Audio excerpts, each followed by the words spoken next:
Günümüzde zihinlerimizin nasıl şekillendiğini ve kodlandığını hiç düşündünüz mü? Beynimizi kodlamak aslında bilinçaltımızı yönetmek demektir. Beynimizi istediğimiz bir fikre odaklamak ve onu hayatımızın merkezine yerleştirmek günlük yaşantımızı etkiler.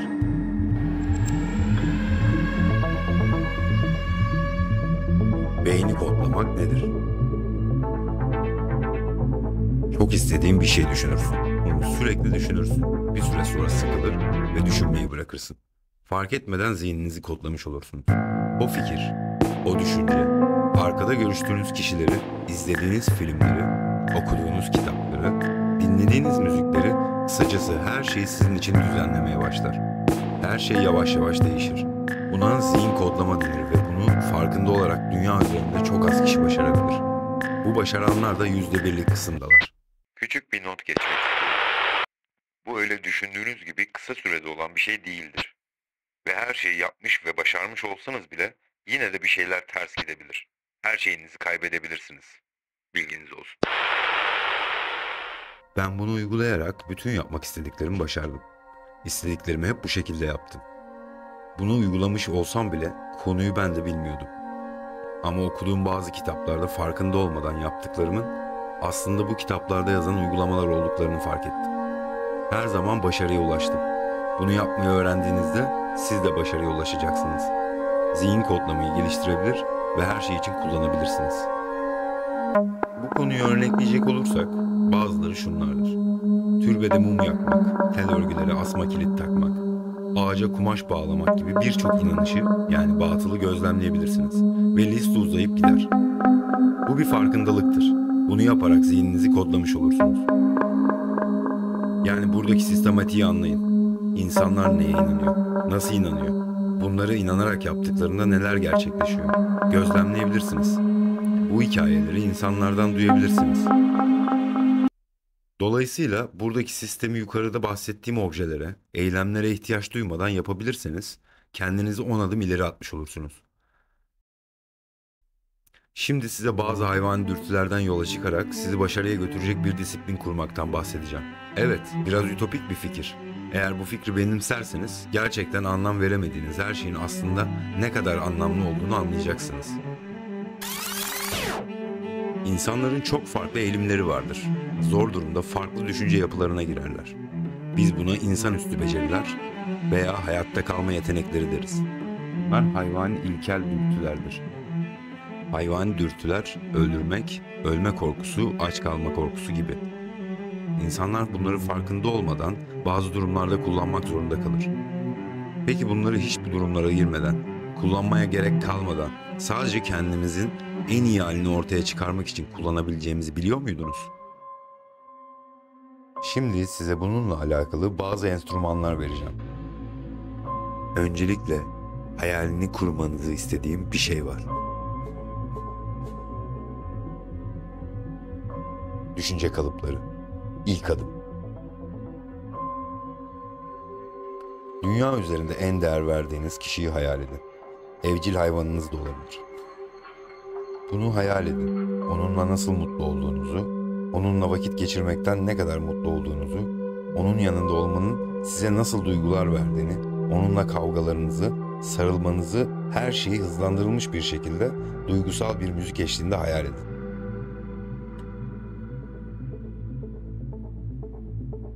Hedefler. İkinci adım.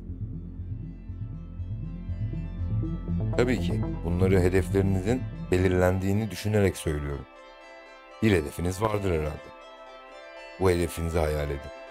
Derinlemesine ve detaylı bir hayal olsun. O hedefi gerçekleştirdiğinizde ne olacak? O hedefe giderken neler yaşayacaksınız? Gibi düşünce kalıpları olsun lütfen. Kısa vadeli hedefler olursa daha etkili olacağına eminim. Programlama. Son adım. Öncesinde ön yargılı olmamanız için dikkatle dinleyin. Diyelim ki iş yerinize geç kaldınız. Patronunuza ya da birlikte çalıştığınız kişilere yalan söylemek zorunda kaldınız. Ve dediniz ki, halamı hastaneye kaldırdık, teyzem öldü, annem rahatsızlandı gibi yalanlar atmışızdır.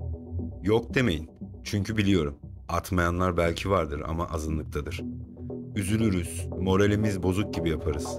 Tamamdır. Şimdi mevzuyu anladıysak konuya geçelim. Şimdi bahsedeceğim konuda bunun benzeri bir hal alacak.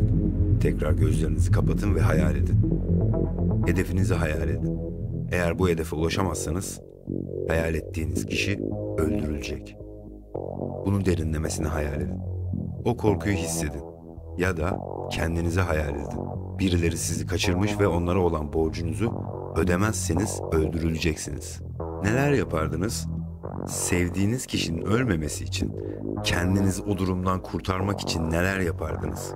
Tek şansınızın bu olduğunu bilseniz, öldürme fırsatı elinize geçse, gözünüzü kırpmadan hepsini tek tek öldürürdünüz.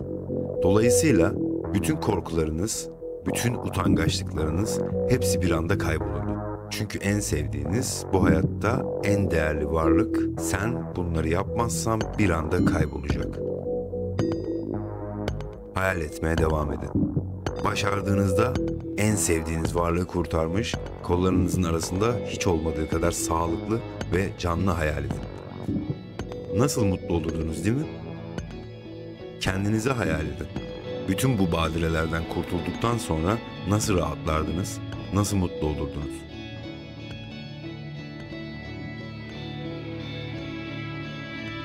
Kendinizi nasıl hissederdiniz?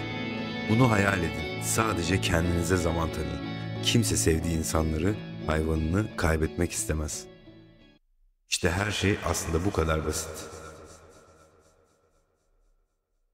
Bu sadece bir zihin kodlama değil. İleri seviye bir farkındalıktır ve bu şekilde beyninizi olumlu motive edebilirsiniz. Aslında başlangıçta korkuyla yönetiyoruz. Fakat sonra başarmaya başlayınca onun verdiği haz gerçek sizi ortaya çıkaracaktır. Bu veya buna benzer bir düşünce kalıbını beyninize yerleştirin. Emin olun ki hayatınızda birçok şeyi başarıya götürebilirsiniz. Sabah yataktan mı kalkamıyorsun? İşe gitmek zor mu geliyor? Ders çalışmak zor mu geliyor? Bir de bunları düşünün. Unutmayın, düşündüğümüz bu fikirler zamanla bizi etkileyen her şeyi yönlendirebilir. Arkadaşlarımız, filmler, kitaplar ve hatta müzikler zihnimizi kodlayabilir ve düşüncelerimizi şekillendirebiliriz. Peki bu kodlama nasıl gerçekleşir? Beyni kodlamak aslında farkında olmadan zihnimizi bir fikre, bir düşünceye odaklamaktır. Bu süreç bilinçaltımızın gücünü kullanarak istediğimiz hedeflere ulaşmamıza yardımcı olabilir. Ancak bu sürecin farkında olmak ve kontrol altında almak oldukça önemlidir. Örneğin bir hedefe odaklanmak için bilinçli olarak zihnimizi o yöne çekebiliriz. Bunun için tekrarlı düşünceler ve alışkanlıklar oluşturarak beynimizi istediğimiz sonuca programlayabiliriz. Bu süreçte dikkat etmemiz gereken nokta zihin kodlamasının doğru ve olumlu yönde gerçekleşmesidir. Zihin kodlaması hayatımızın her alanında etkili olabilir. Örneğin başarı elde etmek, hastalıkları tedavi etmek, para kazanmak veya duygusal dengeyi sağlamak için zihnimizi programlayabiliriz. Ancak bu süreçte öz disiplin ve kararlılık büyük önem taşır. Dünyanın dört bir yanından gelen örneklerle zihin kodlamasının başarıya nasıl ulaştığını görebiliriz. İnsanların nasıl inandıklarını ve bu inançlarıyla nasıl eyleme geçtiklerini görmek, gerçek bir değişim sağlayabilir. Zihin kodlaması bizim içsel gücümüzü harekete geçiren bir araçtır. Eğer doğru şekilde kullanılırsa, hayatımızı istediğimiz yönde şekillendirebilir ve gerçek potansiyelimizi ortaya çıkarabiliriz. Unutmayın, zihnimizi programlamak bizim elimizdedir ve bu güç bizi istediğimiz yere taşıyabilir. Bunların hepsini yapabilmek, tutsağı kurtarmak veya kendini kurtarmak için problemlere odaklanamazsın. Olasılıklara odaklanırsın. Aksi halde ya sevdiğiniz ya kendinizi kaybedersiniz. Olasılıklara odaklanın, problemlere değil.